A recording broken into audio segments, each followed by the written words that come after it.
ఈవీఎంల గురించి దేశమంతా ఎంత రచ్చ జరుగుతుందో తెలుసు మనం చూస్తూనే ఉన్నాము. రోజు రోజుకి చాలామంది మేధావులు టెక్నికల్ వాళ్ళు కూడా అంతా బయటకు వచ్చి ఈవీఎంలు హ్యాక్ చేయొచ్చు అని చెప్తూనే ఉన్నారు. ఒక్క బీజేపీ వాళ్ళు తప్పితే బీజేపీ వాళ్ళకి మరి ఎందుకో వాళ్ళు ఇప్పుడు వస్తే ఈసీ వాళ్ళు వచ్చి వాళ్ళు ఖండించాలి, కానీ బీజేపీ వాళ్ళు ఖండించడం ఇక్కడ పెద్ద డౌట్గా అనుమానంగా అందరికీ వస్తుంది.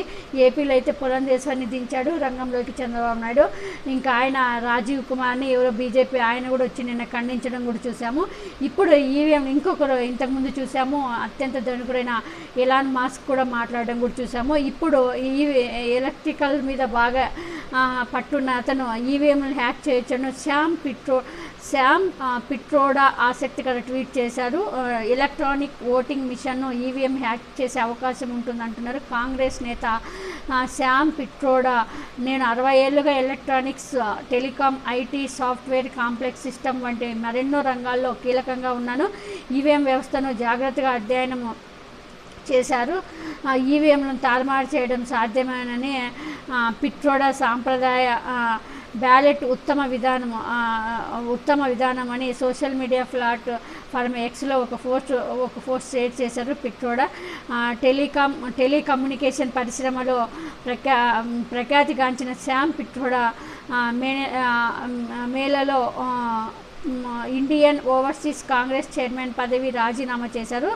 మే నెలలో పిట్రోడా తాను చేసిన వివాదాస్పద ప్రకటన బాధ్యుడిగా వైదొలగాలని నిర్ణయం తీసుకున్నారు. తూర్పు దేశం ప్రజలు చైనీస్ లాగా, దక్షిణ ప్రజలు ఆఫ్రికా లాగా కనిపిస్తారని పిట్రో వ్యాఖ్యలు చేయడంతో పెద్ద దుమారమే రేపింది. దీంతో ఆయన కాంగ్రెస్కి అప్పుడు రాజీనామా చేశారు.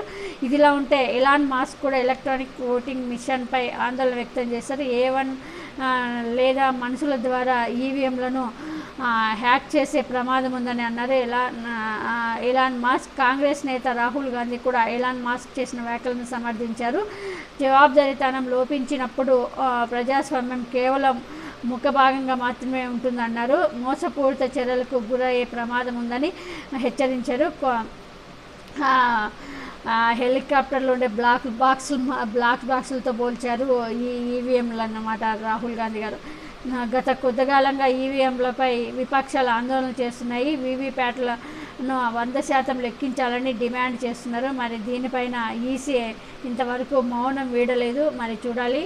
అందరూ చాలామంది కోర్టులకు కూడా వెళ్తున్నారు. ఆల్రెడీ ప్రశాంత్ భూషణ్ అనే అతను ఆల్రెడీ సుప్రీంకోర్టులో కేసు కూడా వేస్తున్నారు. మరి చాలామంది వీటిపైన విమర్శలు కురిపిస్తున్నారు. కానీ ఈసీ నుంచి ఇలాంటి వరకు నిద్రపోతూనే ఉంది. ఈసీ నుంచి ఎలాంటి సమాధానం రాలేదు. చూడాలి మరి విపక్షాలు దీన్ని ఎంత గట్టిగా పోరాడతారు అనేది.